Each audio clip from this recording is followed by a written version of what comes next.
ये जो मुकदमा है आरे बाज़ार वाला, पहले तो ये है कि आइन के आर्टिकल 13 के मुताबिक और ज़ाब्ता फौजदारी में लिखा हुआ है कि एक ही केस 2 दफ़ा नहीं चल सकता। तो मुझे समझ नहीं आती ये किस तरह से मिलिट्री ट्रायल कोर्ट हो गया। ये केस चल चुका है जिसमें मियाँ वाली के लोगों को सज़ा दी गई। पूरे पंजाब में एक ही गवाह हैं जिनको घुमाया जा रहा है, और वो केस मैंने लड़ा जाके उमर अयूब की तरफ से, और 2 मुकदमात थे, एक ISI की बिल्डिंग वाला और एक था जो एयर फोर्स की एयर बेस वाला। वो दोनों मुकदमात बरी हो गए सारे लोग उसमें। दूसरी बार ये मुकदमा कैसे और वो गवाही कैसे लिखी जा सकती है। उसके साथ दूसरी बात ये है कि ये जो मिलिट्री ट्रायल हुआ है, इसकी वजह से पाकिस्तान सारी दुनिया में कल से शदीद तनकीद की जद में है।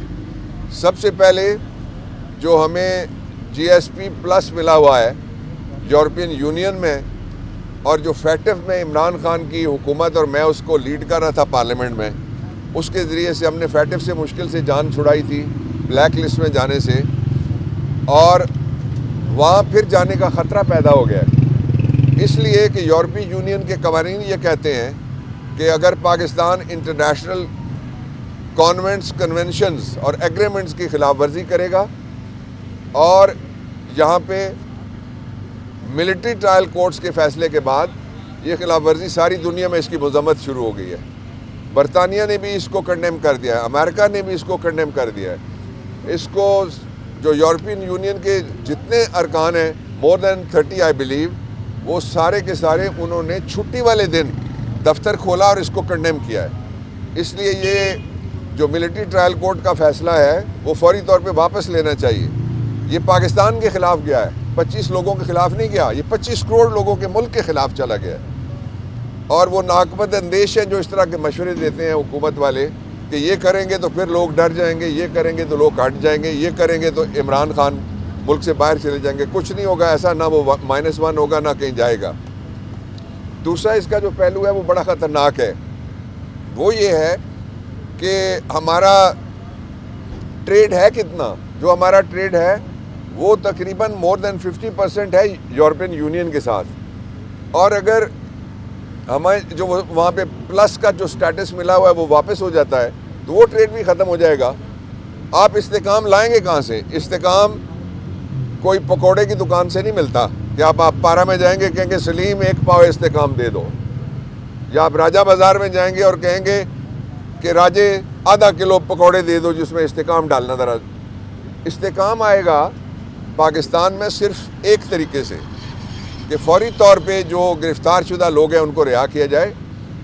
और ये शहीद कहते थे ना कि हमें लाश दिखाओ, अल्लाह माफ़ करे, किसी के घर में जवान आदमी की लाश नहीं जाना चाहिए। और कड़ियल जवान आपने देखा डुरनाल में, उसकी तदफीन हुई है 24 घंटे पहले।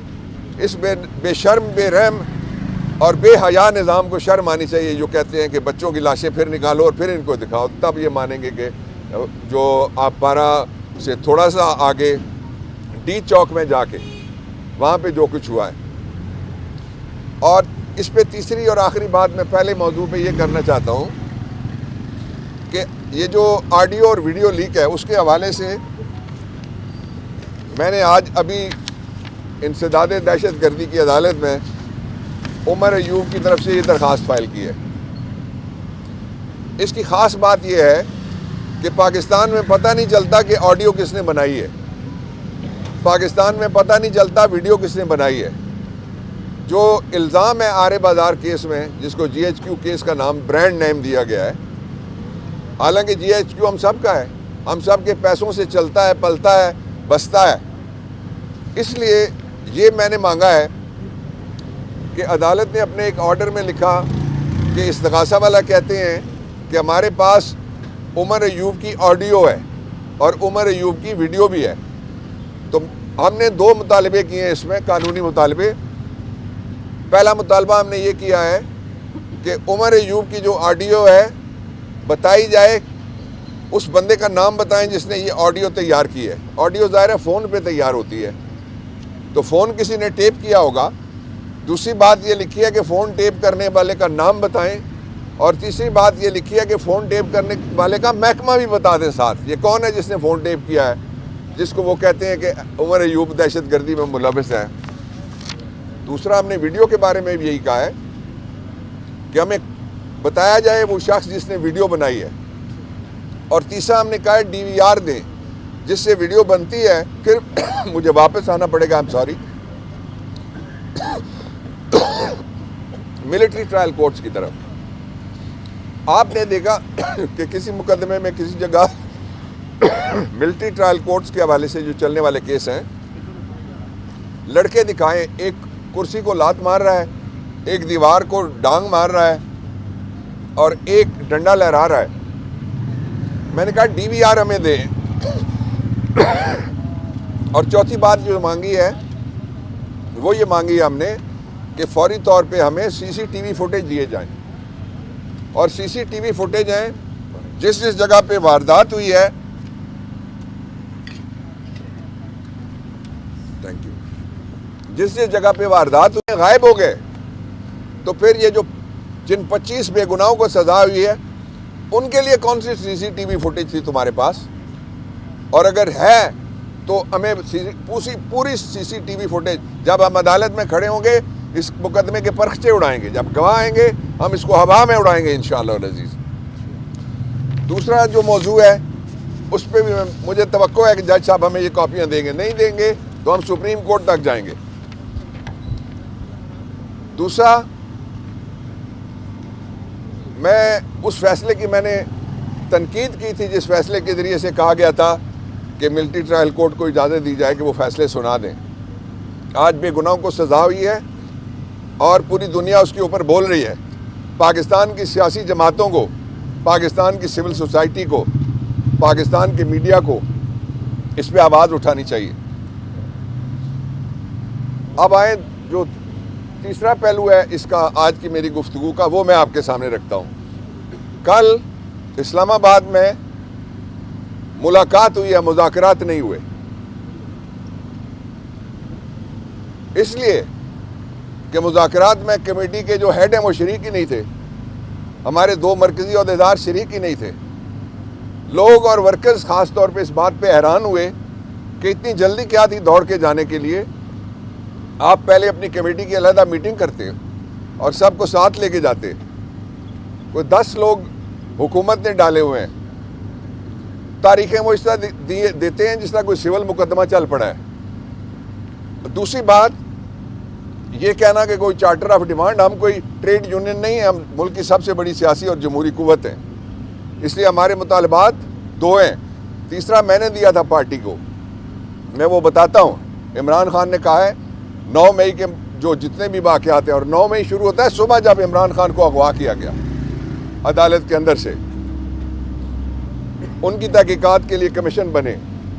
और फिर जो मैसेकर हुआ है इस्लामाबाद में 26 मई का कत्लेआम, उस कत्लेआम के लिए भी कमीशन बने, मुलजिम पकड़े जाएं, पहचाने जाएं, जहाँ भी बैठे हुए हैं उनको बाहर निकाला जाए। तीसरी जो बात है वो ये है कि मैंने जो मुतालबा दिया, एक उनका 2 मुतालबात ये हो गए, और तीसरा जो पॉलिटिकल वर्कर्स और प्रिजनर्स हैं उनको रिहा किया जाए। मैंने जो कहा वो ये है कि इस वक्त पाकिस्तान का एक ऐसा सियासी कैदी है, ज़मीर का कैदी, जो पार्लियामेंटेरियन है और सबसे पहले वो गिरफ़्तार किया गया था और पार्लियामेंट में कभी उसको एक दफ़ा भी पेश नहीं किया गया, जिसके ऊपर 14 अरब का इल्ज़ाम था, उसको नैब की तहवील से निकाल के पार्लियामेंट में पेश किया गया था। नैब वाले मुल्ज़िम के तौर पे उसके सामने खड़े थे। मैंने कहा कि एजाज चौधरी का नाम डाला जाए कि उसका प्रोडक्शन ऑर्डर, मुकदमे हम लड़ रहे हैं उससे हम नहीं डरते, वो चलते रहे मुकदमे, हमें कोई परवाह नहीं है, बनते भी रहें। आज इस वक्त जब मैं आपसे बात कर रहा हूँ, उमर अयूब पेशावर हाई कोर्ट में 8 नए मुकदमात में ज़मानत लेने के लिए पेश हुए हैं। तो ये वो हालात हैं जिनके अंदर ये तवक्को की 3 और 8 मैंने आपको बताया कि पेशावर में एडजर्न हुई हैं। अच्छा, मैं आखिरी बात इस पे ये कहना चाहता हूँ कि इस मुल्क में जो लोग ये कहते हैं ना, किसी को मैं मैली आंख से नहीं देखने दूंगा, इंसाफ तुम्हारे दरवाजे पे दूंगा। जो ही रिटायर होते हैं दोनों भाग जाते हैं। एक बेल्जियम में किसी ने पकड़ लिया, दूसरे को किसी ने लंदन में पकड़ लिया। हम तो इधर ही हैं भाई, हम इस ज़मीन के बेटे हैं, हम इस ज़मीन के मालिक हैं। हमारे अजदाद की इधर कब्रें, हम नहीं भागते यहाँ से। इसलिए इस मुल्क को ठीक करना, एक रास्ता मैंने बताया, परसिक्यूशन, सियासी मुकदमात जो हैं वो ख़त्म किए जाएँ फौरी तौर पे। दूसरा ये है कि चोर को बिठा के ऊपर जो सारी दुनिया से कर्ज मांगने जाते हैं, जिन मुल्कों से आप कर्ज मांगते हैं उन मुल्कों में इनकी जायदादें हैं और इसलिए आपका मजाक उड़ता है। और वहाँ ये जो शोबाज है, इसको कहा जाता है कि तुम में कितनी हिम्मत है कि तुम सूट पहन के कर्ज मांगने के लिए आए हो। कितना महंगा सूट है ये, इतना महंगा सूट जो है वो अमेरिका का सदर ट्रंप नहीं पहन सकता। इतना महंगा सूट जो बरतानिया का वज़ीर आज़म है वो भी नहीं पहन सकता। हालात ठीक करने हैं तो नीयत ठीक करो, किबला ठीक करो, आइन की बालादस्ती और कानून के नीचे आओ।